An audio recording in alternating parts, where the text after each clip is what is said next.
Hi, my name is Nicole. Welcome to my channel, Travel to Money. In this video, I'm going to talk about my least favorite things about traveling to or living in Spain. The purpose of this video is not to scare you away from Spain, but every culture has its benefits and the things that can feel like an adjustment, so I think it's healthy to have discussions about both. If you are new here, I have created this channel to help you learn about how to travel, adventure, and have fun on the road to financial independence. I have traveled the world, I own 2 houses in Spain, and I'm on a creative journey to financial independence. I believe the road to financial freedom can and should be fun. I hope you'll subscribe and join me on this journey, no matter where you are starting from.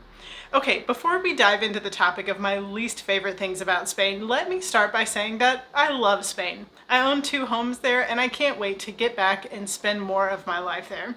That doesn't mean that everything is always a bed of roses. In general, I'm the person who looks at the silver lining of just about any situation. However, to fully prepare you, I think it's important to note the things that may feel like a bit of an adjustment, depending on where you are arriving from. The first thing I would say is the pace at which things move, which can be both a positive or a negative depending on your specific circumstance. When it comes to the basics of daily life, I really enjoy that Spaniards have a nap in the afternoon and have dinner late at night. I'm a night owl, so this is appealing to me. I love how there seems to be less anxiety in everyone's lives around me. However, this very thing can be what leads to massive anxiety for me. Nothing ever seems to be important enough to get things moving quickly. If you are one of those people who is 5 minutes early and really perturbed if someone is 5 minutes late, it might be difficult for you to adjust to life in Spain. Everything runs at a casual pace.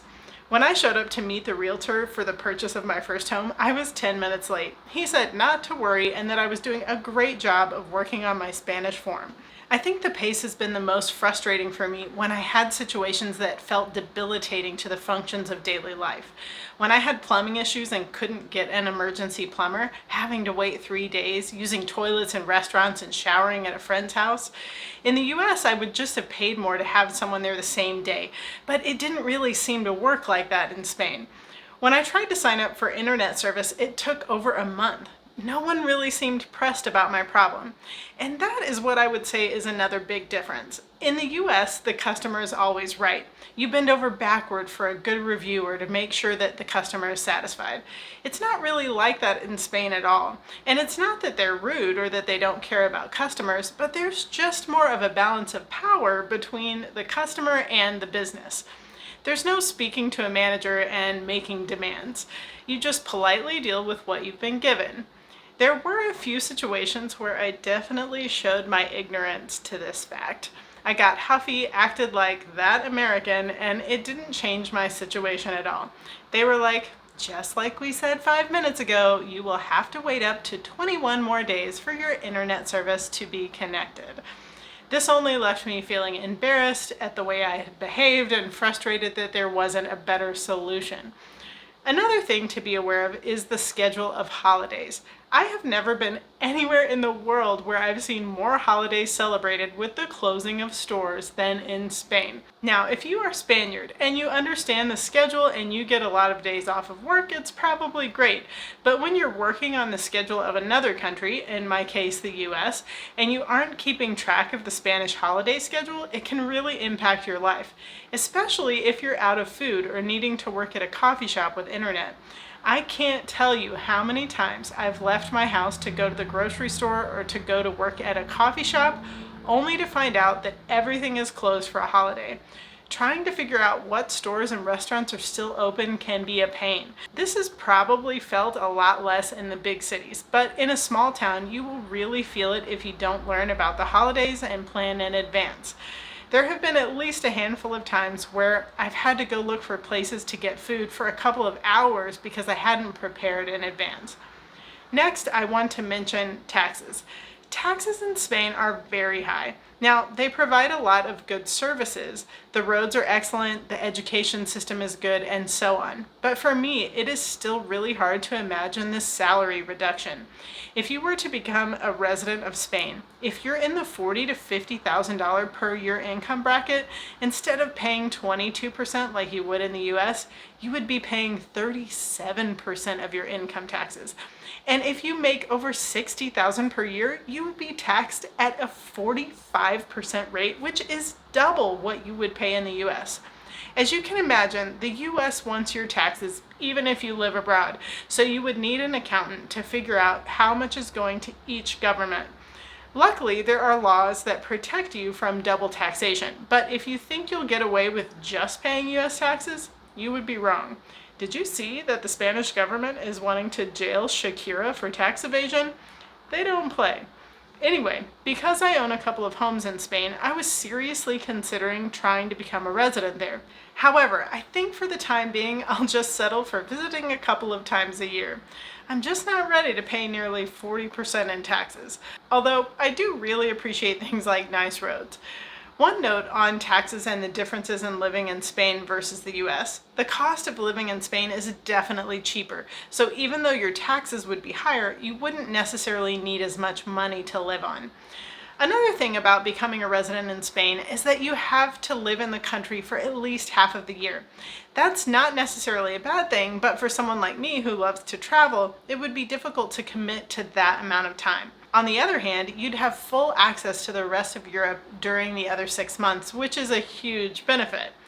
Lastly, I want to talk about language. I have loved learning the Spanish language, and buying a house in Spain really forced me to learn quite a bit of Spanish while I was in the process of renovating. However, if you think Spanish is the only language in Spain, you would be wrong. There are 5 official languages of Spain other than Spanish, and they are regional. During the dictatorship of Franco, he forbade everyone from speaking other language and forced everyone to speak Spanish. However, these other languages are cherished in their regions. You can imagine if you were forced to speak Spanish after growing up with a different primary language and forbidden from speaking the language you've always known, that you would more deeply cherish being able to speak it again. I fully understand why it matters.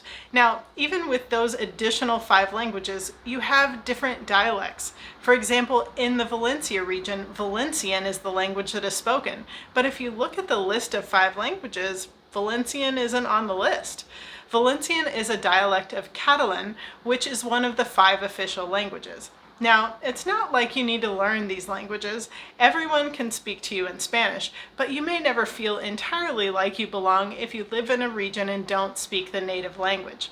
I'll give you an example. When I bought my house, the realtor went with me to the phone company and was translating for me.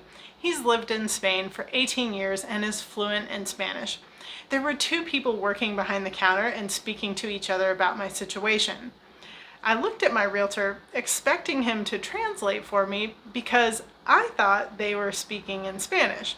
He explained that they were speaking in Valencian, which, by the way, is pronounced Valencian, and he could hardly understand what was being said. I was baffled because I really thought they were speaking in Spanish. Now, if you were going to live in a specific region, you could just learn Spanish and maybe at least the basics of the other language. Completely doable. I'm still working on Spanish, so I'll let you know if I ever begin to learn Valencian.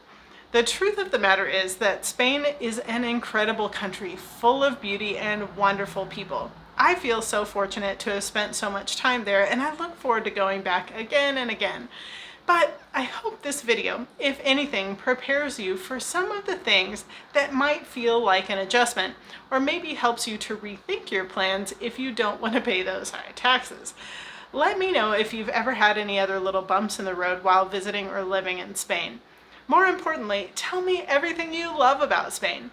I do hope you've enjoyed this time with me and hope you'll like this video and subscribe to join me every Sunday where I travel and adventure build financial freedom. I can't wait to see where your dreams will take you.